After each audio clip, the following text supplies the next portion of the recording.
Thank you very much. Yeah. Hi all. My name is Stefan Schiller, and I've been passionate about software and programming since my early childhood. For quite a while now, I've been working in the field of offensive IT security. Last year, I joined Sonar's research and development team as a vulnerability researcher. You may know our company for our products like SonarCube, and we help developers to write clean code, and that includes also code with as few as possible security vulnerabilities. Within our team of 4 vulnerability researchers and 1 part-time student, we try to discover vulnerabilities in popular open source software and use the knowledge obtained through our findings to sharpen the engine of our product. In the past few years, we've discovered more than 150 critical vulnerabilities and also gained some achievements like multiple Pony Awards nomination and a successful participation at Pwn2Own. So what can you expect from this talk? As the title may have already spoiled, we will be talking about monitoring solutions. We will briefly cover why monitoring solutions are required, what makes them so important, and why attackers target them. After that, we are ready to dive into the technical details and determine how the architecture of a common monitoring solution looks like. Based on this, we can put ourselves into the attacker's perspective and identify which attack surface exists and where the weak spots are. With this in mind, we are then ready to dive into some interesting vulnerabilities, and namely we will cover full RCE chains for CACD, OpenMNS, CheckMK, and NetData. We will see how these vulnerabilities can be exploited, discovered, and prevented. So before I start, I want to highlight these 2 publications related to this topic. The first one is almost a decade ago from TROOPERS23, the awesome osmosis talk by Christian Silaf and Daniel Hauenstein. And the second one is much more recent, from Troopers last year, an impressive talk by Fabian Ulrich and Dennis Manz, which are sitting right here, with a nice Nagios RCE chain and much more. So definitely check these out if you haven't done yet. And yeah, there's probably more cool stuff around related to this topic. So if you have something specific in mind, please let me know. So let's dive in. In today's life, there is hardly anything that works without an IT service, from shopping to gaming, to healthcare and emergency services. And what all these IT services have in common is that they are all backed by IT infrastructure. The term IT infrastructure refers to the hardware, software, networks used to support the delivery of an IT service. And a problem with the IT infrastructure directly impacts the IT service on top of it. For a web shop, an outage may only cause financial loss, but for hospitals or emergency services, the impact can be much more severe. And in both cases, emerging issues must be addressed in advance to prevent failure. And in order to do so, this requires a comprehensive information about the current situation of the IT infrastructure. And all involved devices must be constantly monitored to do this. So one solution would be to monitor each device individually. The problem is that the amount of devices, even for a mid-sized company, usually makes this unfeasible. Thus, a centralized solution is required, which collects information from all devices, visualizes the collected data, and highlights important data or events. And this is exactly what the monitoring solution provides. But why do attackers target a monitoring solution? So let's imagine we have the monitoring solution in the central position of our network. It has connectivity to all monitored devices to collect data, and you can conveniently evaluate this data via a web interface. For some devices, credentials might be required to collect this data, so these credentials are stored in the monitoring solution. Depending on the specific solution, you might even be able to directly run commands on the monitored device. So altogether, a very convenient solution. The availability of our IT infrastructure seems to be ensured, at least until an attacker comes into play. Now, a vulnerability in the monitoring solution has a severe impact. When an attacker gains access to the central component, this attacker can harvest any sensitive data stored there, leverage any functionality offered by the monitoring solution, and spread out to the internal network. This means that chances are pretty good that your whole IT infrastructure is now compromised, putting not only the infrastructure itself at risk, but also all IT services depending on it. Okay, we've already quickly covered what a monitoring solution is. Now let's have a look at the technical architecture. The main two fundamental components of a monitoring solution are its web interface and the data collection component. The data collection component is responsible for interacting with the monitored device. It either pulls data from the devices or assumes the devices to send the data themselves. In either way, the collected data is stored in a database here called monitoring data.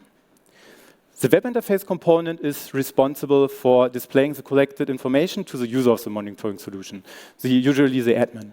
Of course, this is usually not a plain database dump, but a nice visualization of all information with a highlight on important events. So let's have a look at the attack surface of both these components. The web interface necessarily provides some unauthenticated functionality. An example of this is the authentication itself, which necessarily needs to be unauthenticated. But depending on the monitoring solution, there might be more endpoints which can be accessed unauthenticated. All these endpoints are part of the direct attack surface. In addition to the unauthenticated endpoints, there are endpoints which can only be accessed after authentication. This includes the dashboard, which visualizes the monitoring data, but also the configuration of the monitoring solution itself, and possibly other. These endpoints cannot be directly attacked, but they can become part of the attack surface if an attacker manages to bypass the authentication or leverages an XSS vulnerability to perform requests on behalf of an authenticated user. Generally speaking, the unauthenticated attack surface on the web interface is very small. Most of the endpoints can only be accessed after authentication, which makes sense for monitoring solution, as you do not want to provide an unknown actor more functionality than the authentication itself. So let's have a look at the second component, the data collection. This component is responsible for interacting with the devices and storing the collected data into a database. And as I've briefly mentioned, there are two different ways that data is collected. One way is that the monitoring solution pulls information from the monitored device. This is also called polling and only requires a passive agent on the monitored device. This agent might be directly implemented in the kernel, as it's the case for a simple ping, but could also run as a separate application, like, for example, an SNMP agent. And the other way data might be collected is via an active agent. An active agent on a device allows it to push data to the monitoring solution. And this has, of course, the advantage that the information is directly available. With polling, the availability of the data depends on the polling interval. And the active pushing of data is also provided by SNMP with a mechanism called SNMP traps. Also, there might be a custom agent running on the monitored device to actively push data to the monitoring solution. Regarding the attack surface, polling with passive agents usually exposes less attack surface. The reason for this is that in order to interact with the monitoring solution, it's usually required to have already compromised the monitored device. If the monitoring solution on the other side allows devices to push data by an active agent, this usually exposes more attack surface, and it might be possible to also push its data from an arbitrary host. So now we are ready to dive into some real-world vulnerabilities and their exploitation. As mentioned, we will cover 4 case studies. Cacti is an old-school PHP application, OpenNMS is an enterprise Java solution, and CheckMK is a mix of Python and C++. At last, we have NetData, which is a pure C implementation. So I hope there will be something for everybody's taste. Let's begin with Cacti. Cacti is a well-known open-source monitoring solution with a long-standing history dating back to its first release in 2001. It's a classical PHP MySQL application. So let's have a look at the attack surface. Cacti mainly relies on SNMP polling to collect data from the monitored devices. And these devices must be configured and cannot actively push data to the server. This means that to reach a data collection attack surface, we should have already compromised the monitored device, as I said before. So that doesn't seem like a very good initial attack surface. What does the attack surface on the web interface look like? As I've briefly mentioned, Cacti is a classical old-school PHP application. So no classes are used, and all authorization is done on a file basis, file by file. And this makes it very easy to identify the unauthenticated attack surface. Here are a few of the exposed PHP files. And the authorization is implemented in a file called auth.php, which is usually included right at the beginning of a file. And the file itself is definitely also part of the attack surface, but let's have a look if there are any files that we can access directly. And most of these files include auth.php right at the beginning and can thus only be accessed after authentication. But this file, called remoteagent.php, does not include auth.php. Let's have a closer look. It turns out there is actually another authorization check at the beginning of the file. The remote client authorized function needs to return true for us to be considered authenticated. So what does this function do? At first, get client address is called to determine the IP address of the client. This IP address is then passed to get host by address, which resolves the client's IP address to its host name. And then next, the Polar MySQL table is queried. And this table contains hosts which are allowed to make a poll request to the server. By default, there is only one entry, which is the server itself. If the client's hostname matches the hostname of the Polar, which is the server's hostname for the default entry, the function returns true. How could we leverage this? The most obvious approach seems to use the same hostname as the server. So the server's hostname doesn't necessarily match its DNS entry, or we don't have a name associated to the server at all. But after all these considerations aren't even required. After having a look at the getClientAddress function called at the beginning, it turns out that this function takes into account a variety of attacker-controllable HTTP headers when determining the IP address. Thus, we can easily bypass authentication by, for example, adding an X-forwarded header with the IP address of the server. This way, getClientAddress returns the server's IP address we inserted into the header, and getHost by address resolves this IP address to the server's hostname. And we aren't even required to know this hostname. At last, the hostname check is passed, and the function returns true. We are authenticated. At this point, we can access different functions defined in the file. One of this is called poll for data. And at the beginning of the function, two get parameters are retrieved: the host ID and the Polar ID. So there is a tiny little difference here, as you may have already spotted. While for the host ID function, getFilter request var is used, the Polar ID is retrieved via the getEndFilter request var. And the first function ensures that the provided get parameter is an integer by using filter var. The second function doesn't do this and simply returns the get parameter as is. So this means that an attacker can set the Polar ID variable to an arbitrary value. A little bit later on in the function, there's a switch case statement. And if the database contains an item with this action set to this Polar action script PHP constant, the Polar ID variable is concatenated to a string, which is then passed to proc-open. And this is pretty bad, as an attacker can easily inject additional commands and thus execute arbitrary code on the cacti server. The only requirement is that an item with this action exists, which is very likely on a productive instance because it's added by some predefined templates.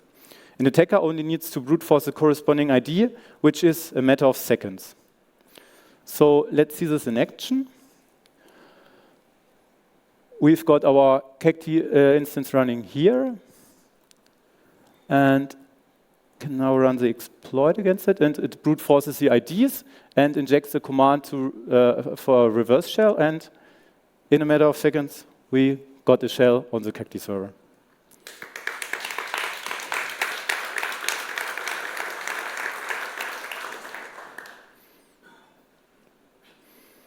So let's continue with OpenNMS. OpenNMS is an enterprise-grade monitoring solution, and also the software itself is open source. There's a company behind it called the OpenNMS Group. The programming language used is Java. So let's have a look at the attack surface. The web interface is not very promising as the initial attack surface. The functionality which can be accessed unauthenticated is very limited, as it's usually the case for a monitoring solution. The data collection component looks more promising. The application provides a custom SNMP listener, which can retrieve SNMP traps. And this allowed monitored devices to actively push information to the OpenNMS server. So let's see how this works. So here we can see OpenNMS runs a custom trap listener and operates a database with all events. Once an SNMP trap is received, the information delivered by this trap should be converted to an event. And this conversion is done based on XML file, which defines which values from the trap are mapped to attributes of the event. So here's an example of such an SNMP trap, and the corresponding XML file is determined based on the type of the SNMP trap. The XML file is then used to create an event, and in this case, the severity of this event is set to normal, as defined in the XML file, and next the description is processed. And this description contains a placeholder. This placeholder is replaced with the corresponding value of the SNMP trap. Since this can be an arbitrary value, it might lead to an XSS vulnerability when an admin views the event on the dashboard. But, as you can see here, the description of the event is properly sanitized when displayed on the dashboard. So, there are not only events. If a very important trap is received, this trap is not converted to an alarm, but not to an event, but I already spoiled it, but to an alarm. And for alarms, there are a few additional attributes. One of these is called reduction key. Since alarms are very noisy, the reduction key is used to summarize multiple similar alarms to one single alarm. And as we can see here, this specific reduction key also contains a placeholder. And this placeholder value is also replaced with the corresponding value of the SNMP trap. And also the description is sanitized for alarms too. The reduction key is not. So this means that the value from the SNMP trap is displayed on the dashboard without any modification leading to an XSS vulnerability. So there's still one question. Can an unauthenticated attacker even reach this attack surface? So the trap listener does not require any authentication when receiving a trap, but traps from hosts which are not configured with their IP address are dropped.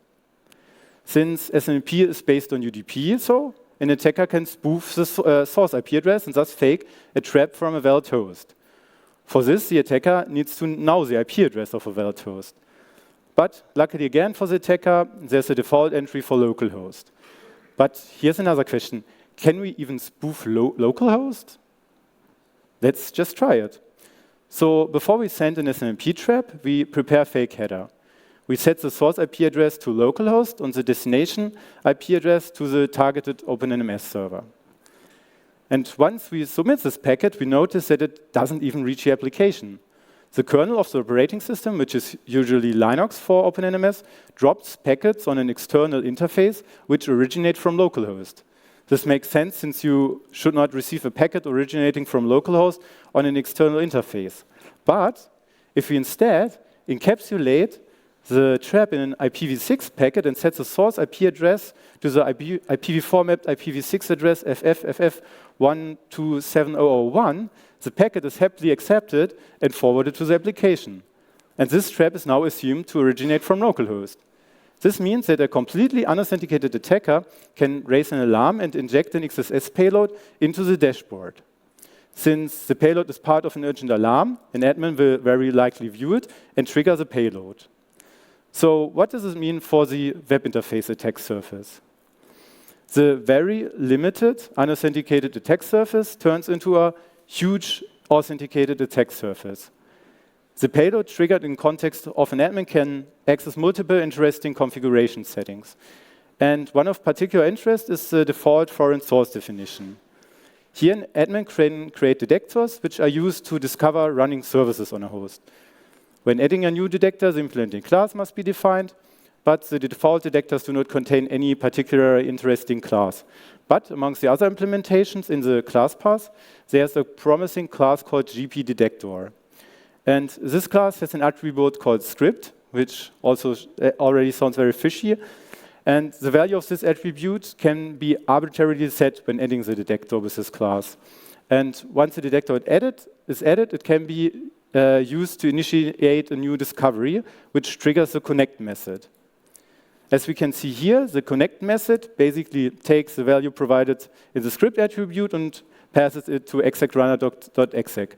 And as you already guessed, this method executes the given string as an operating system command. So there are no restrictions here. This means this is an easy authenticated RCE. So let's summarize how an attacker can exploit this. At first, the attacker sends a spoofed SNMP trap via IPv6. The source address is set to the IPv4 mapped IPv6 address of localhost. The trap listener receives and accepts this trap as a valid host from the default host localhost. And due to the severity of the trap, it's converted to an alarm. When the corresponding XML file is used to create a reduction key, the XSS payload the attacker placed in the SNMP trap is injected. And the raised alarm draws the attention of an admin who views it on the dashboard. And at this point, the injected JavaScript payload is triggered. The payload adds a custom detector, this GP detector we've seen, and initiates a new discovery with this detector. This triggers the command inserted into the script attribute, which, for example, establishes a reverse connection to the attacker. So let's also see this in action. So we've got our OpenNMS instance running here. And currently, we can see there are no alarms. So what we will do now is to serve a JavaScript payload, also start a netcat listener, and now we can send the fake SNMP trap, which contains the source IP address of localhost. Once we head back to the dashboard, we refresh and we see, oh, okay, there's a new alarm for localhost, which is also very strange. And once the admin views this, we can already see the payload was retrieved. And a little bit later on, we have got another shell on the monitoring solution.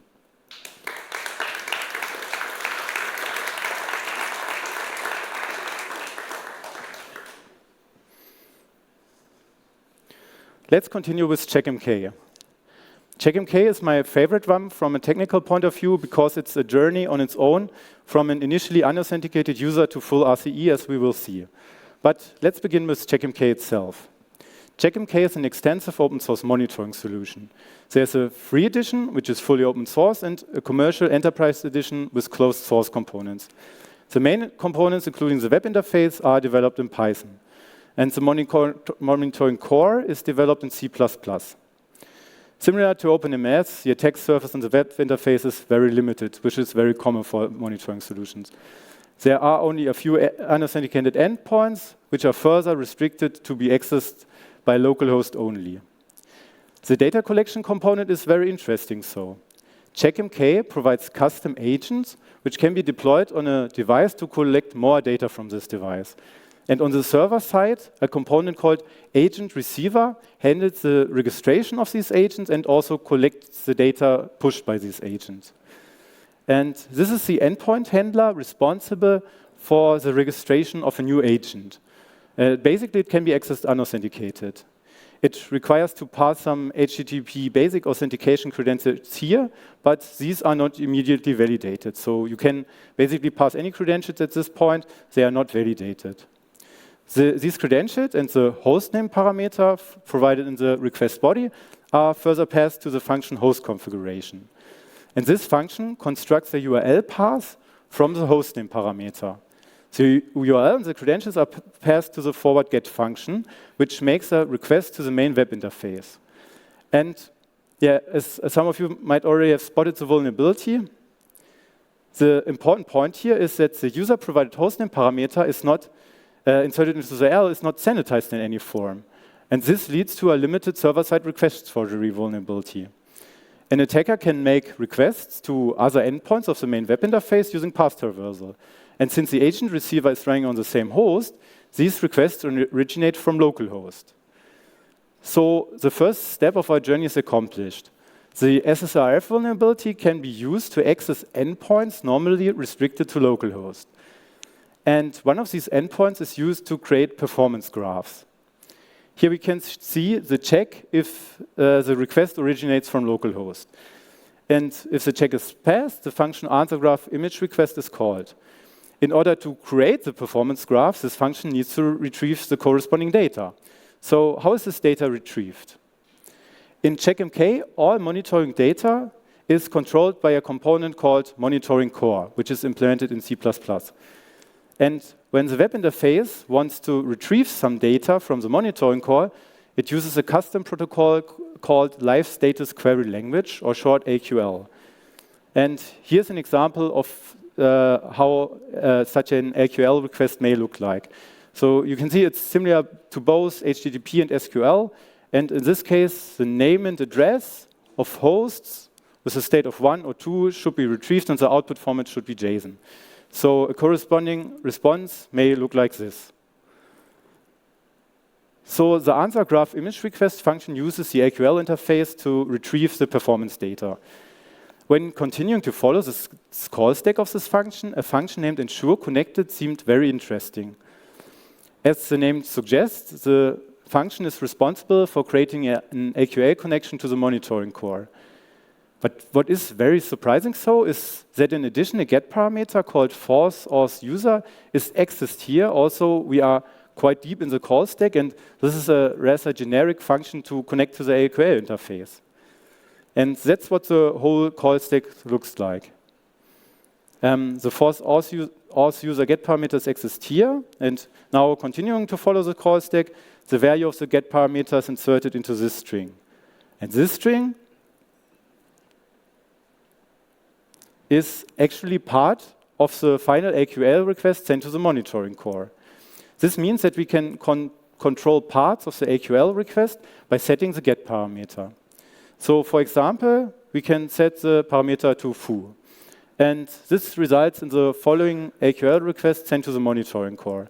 The red highlighted text, the foo, shows where the value of the get parameter is inserted. So what can we do? Since the get parameter is not sanitized, we can add another header by inserting a new line followed by the new header. Unfortunately, this is not very powerful. What we would like to do is to add a whole new query.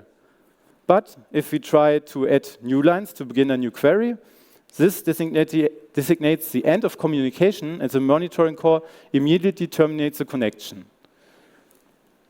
In order to overcome this, we can additionally inject a keep alive header, similar to HTTP, which tells the monitoring core to keep the connection open and process further requests.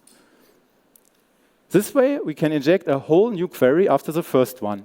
The query 2 here is basically a completely attacker-controlled query. And in order to gracefully close the connection, we insert an additional get command here to take care of the lines following our injection point. So we proceeded to another checkpoint of our journey. At this point, we can leverage the SSRF vulnerability to access the web interface from localhost in order to inject arbitrary AQL commands sent to the monitoring core. So what can we do with this? Unfortunately, the AQL interface is mainly used to retrieve data.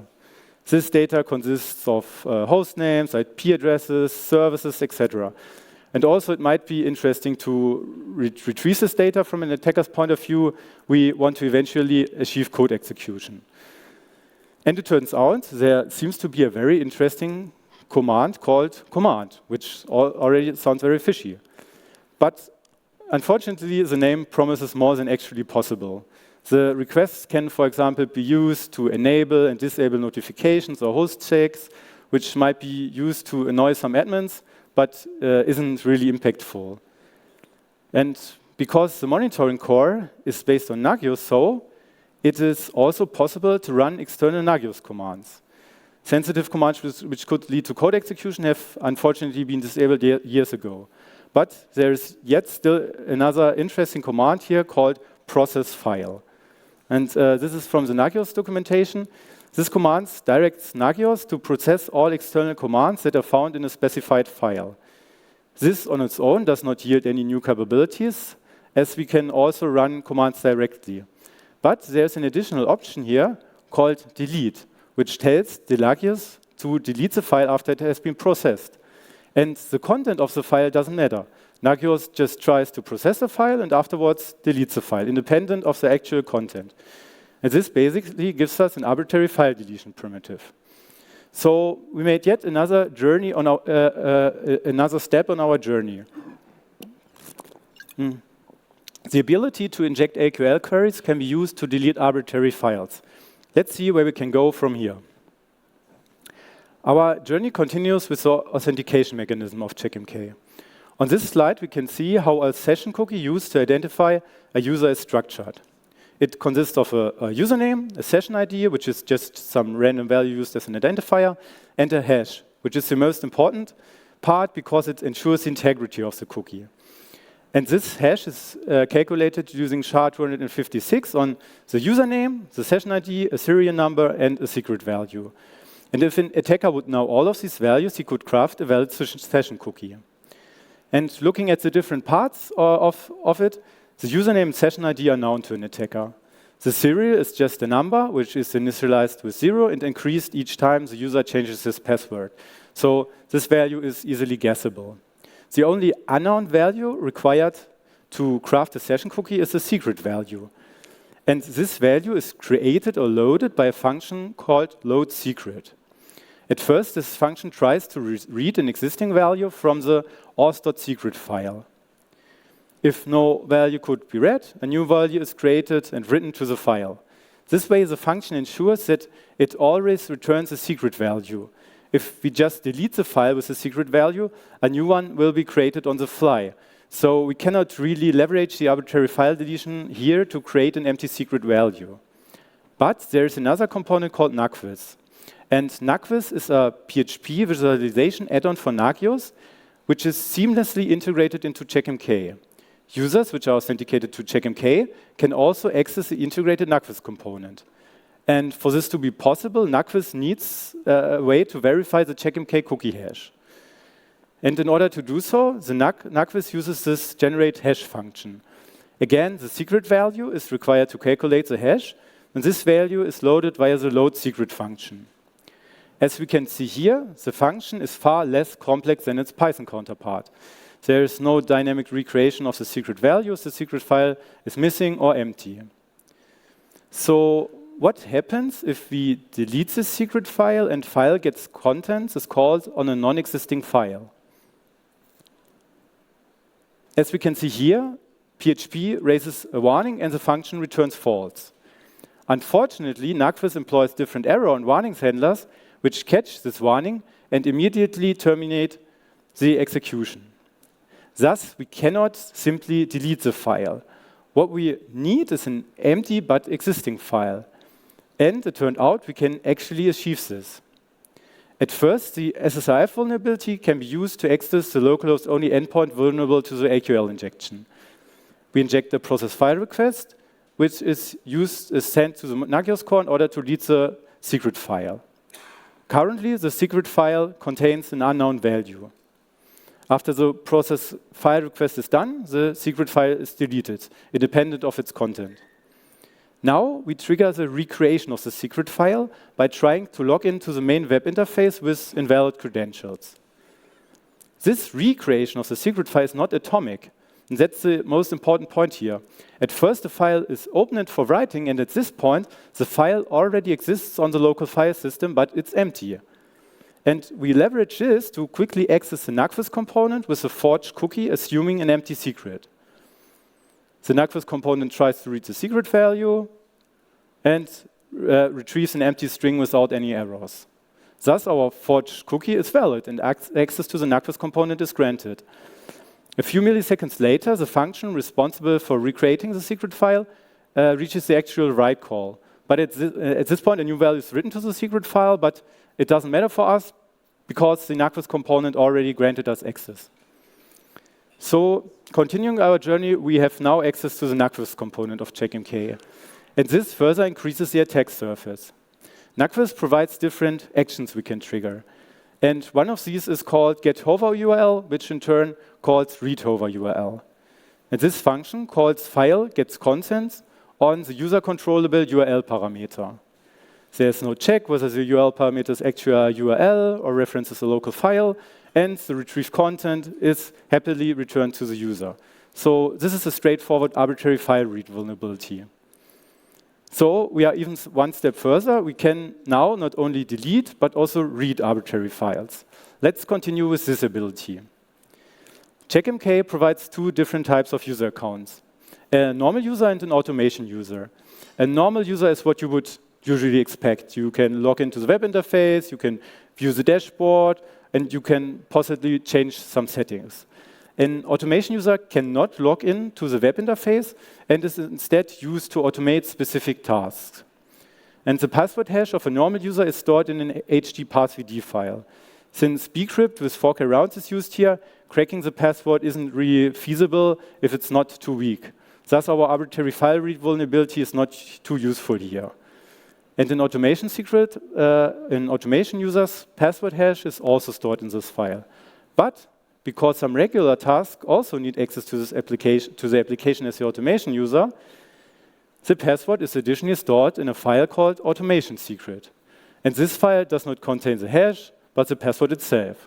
So the arbitrary file read vulnerability can be used to read the password of an automation user.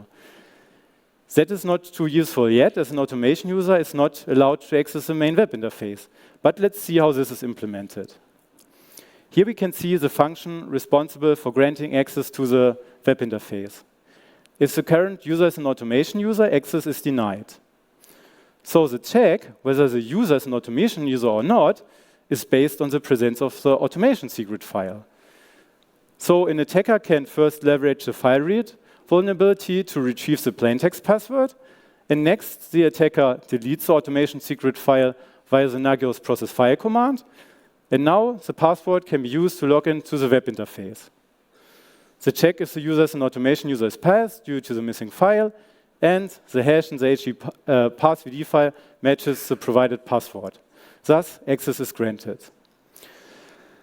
So we are very close to the end of this journey. At this point, we have access to the main web interface with the automation user. Let's see what lies ahead. Our journey actually takes us back to the Nagios integration, but this time on the side of CheckMK. For the seamless integration to work, CheckMK needs to provide some information about users, roles, and group. And this is done by regularly generating a PHP file, which is evaluated by Nagios. The function responsible for converting the Python data to PHP is called format.php.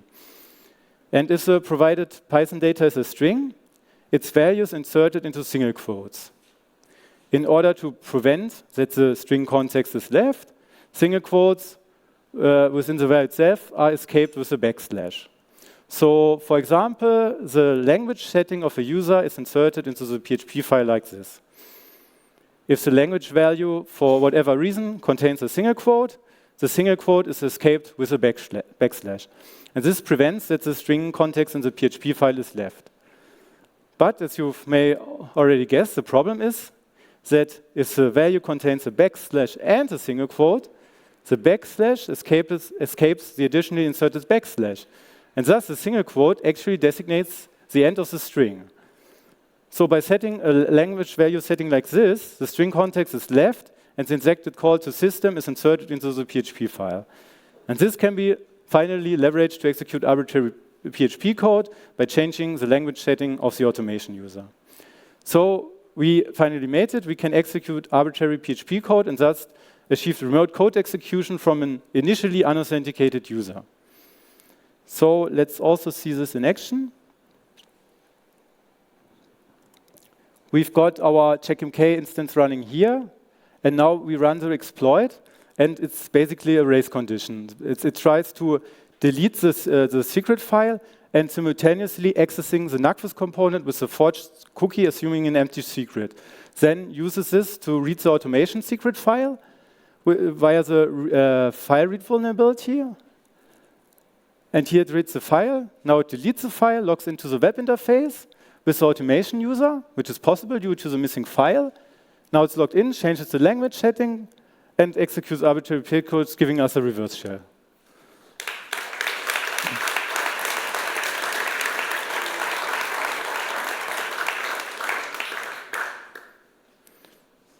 So at last, we have a very special one with NetData. I would call NetData itself rather a monitoring tool than a monitoring solution because of its very specific architecture.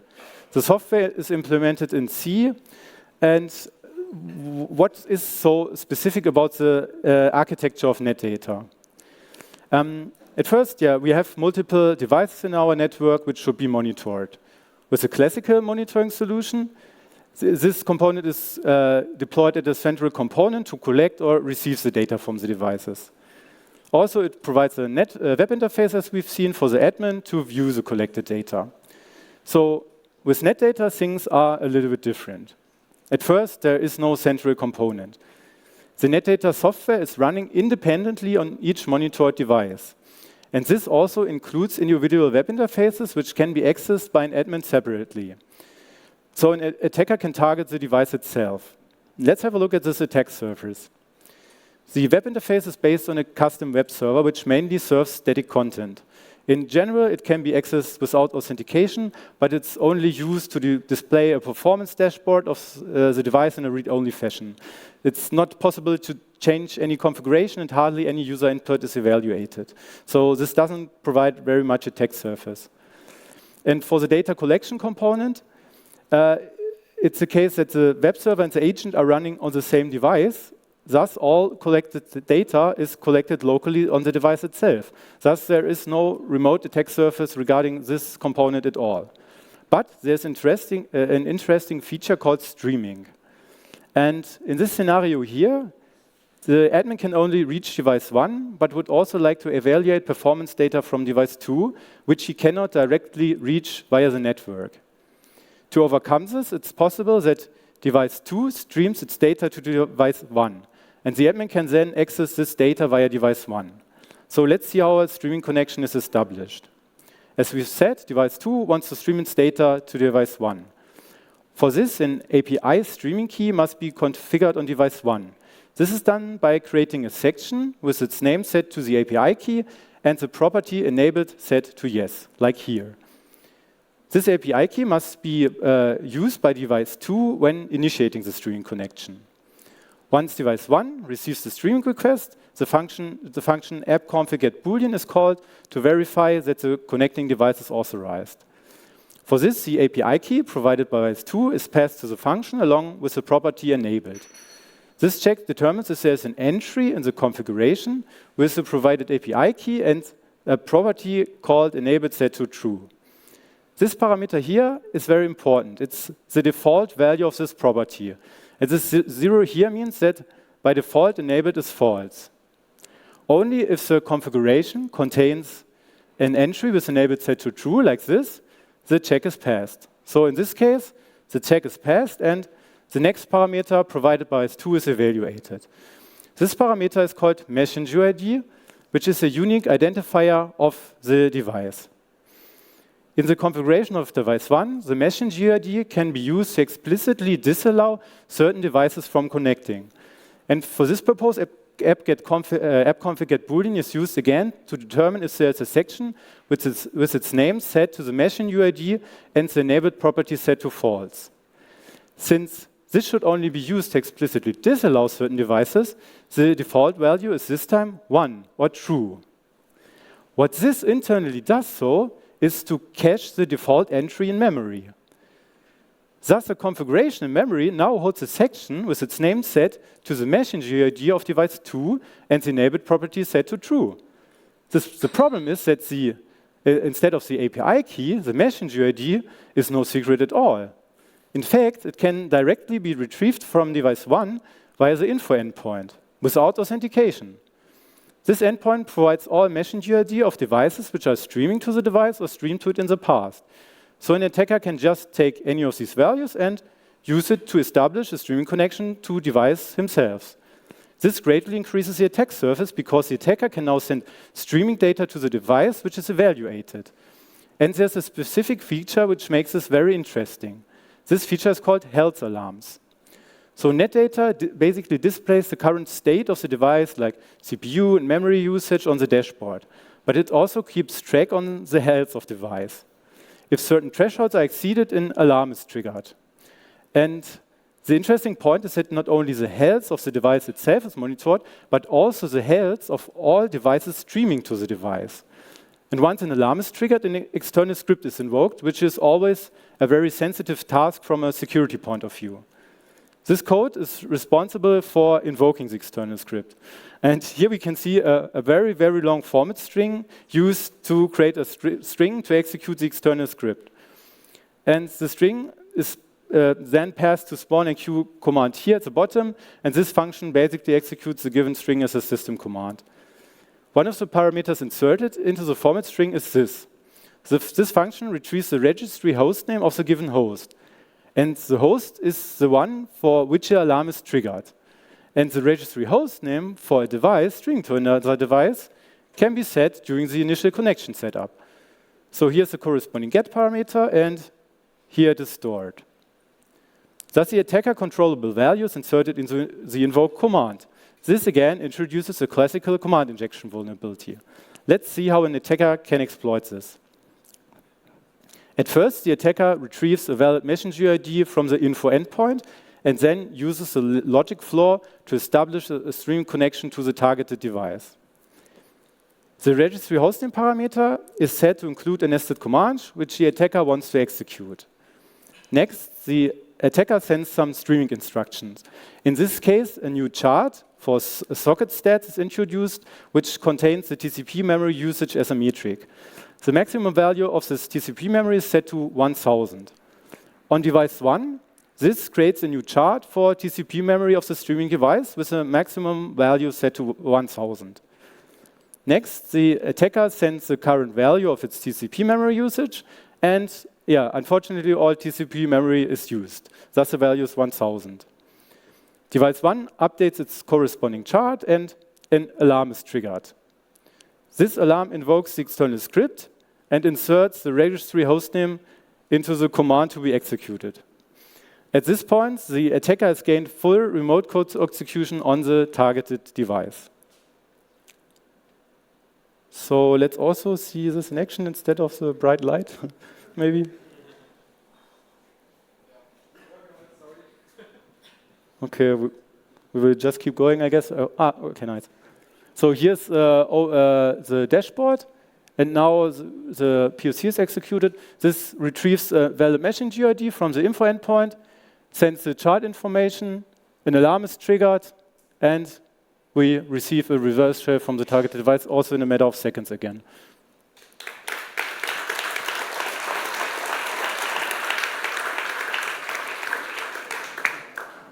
So let's come to a final conclusion. Here's a summary of all 4 case studies and their respective vulnerability times. There's no case where a single vulnerability was enough to gain remote code execution, but let's have a look at the attack vectors. The initial attack vector is mainly the data collection component.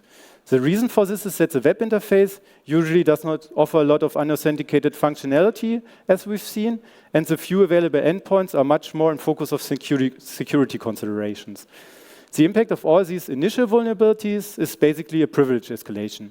An attacker can access more functionality of the application, which increases the attack surface. If we now look at the attack vector to actually gain code execution, it's almost only the authenticated web interface. Netdata is a little exception here because of its specific architecture. And an obvious reason for the authenticated web interface to be so vulnerable is that the attack surface is much bigger.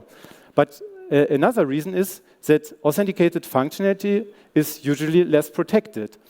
This observation is very similar to network penetration testing, where it's sometimes enough to overcome the initial hurdle of gaining access to a network, which will then offer plenty of unprotected services due to the false assumption of safety.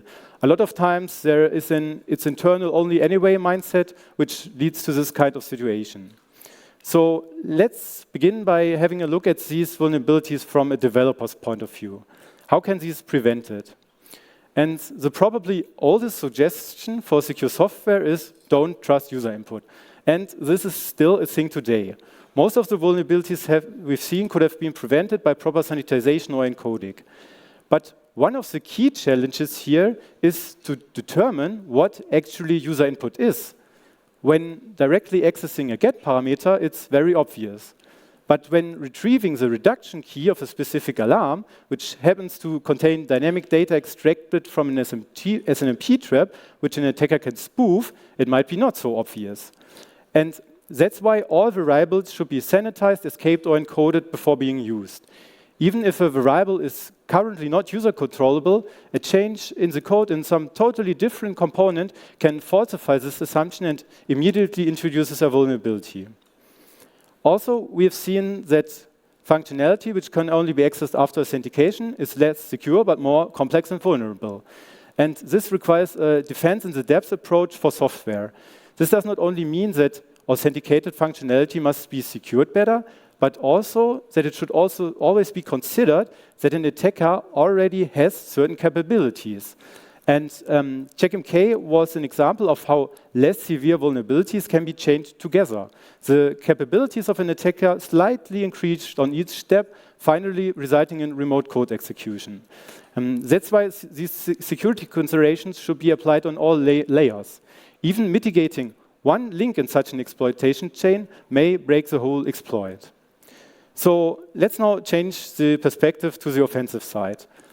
When you try to break into a house, you can waste hours of hours banging your head at the main door, not noticing that it's much easier to enter the house through a small window on the side which was left open.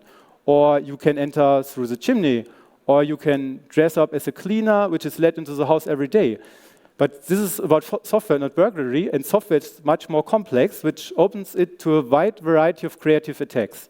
And spending time on determining which ways there are to make the application process your input is absolutely worth it.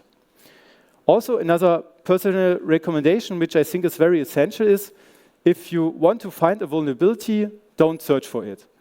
This may sound stupid, but the mindset of desperately wanting to find a vulnerability can lead to a very restricted vision and is dull and exhaustive on the long run. Instead, you should focus on trying to understand the software. This is not only much more fun, but it also produces much more interesting and difficult to find vulnerabilities. And the combination of a solid understanding of vulnerabilities and a strong enthusiasm for technology is a perfect fit for this. So one last statement about vendor reactions. The first vulnerability I ever reported was when I was around 13 years old, so ages ago, and it was a vulnerability in a website for chatting, and it allowed me to take over any user account. I didn't abuse the vulnerability and instead reported it.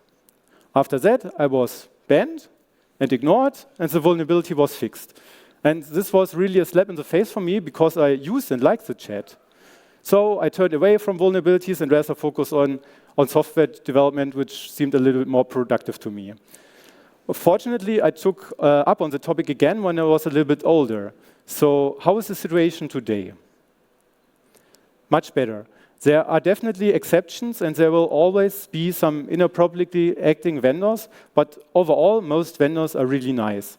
They greatly appreciate that these severe vulnerabilities are reported, and it's fun to work with them together on the appropriate patches. The image in the background shows some of the plenty of the swag the Net Data team sent to us as a thank you. So huge kudos to all vendors involved here for acting professionally with the issues and recognizing the value of our work. At last, thank you very much for listening. If you are interested in more kind of this content, any follow on our Twitter account or my personal account would be much appreciated. And we also have a blog post where we regularly publish articles on our research, so feel free to check this out. This ends my presentation, and I'm happy to take any questions.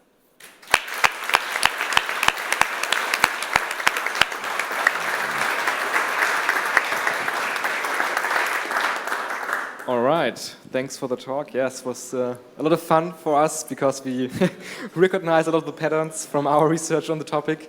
Really nice. So are there any questions in the audience? Okay, yeah, back there. Yeah.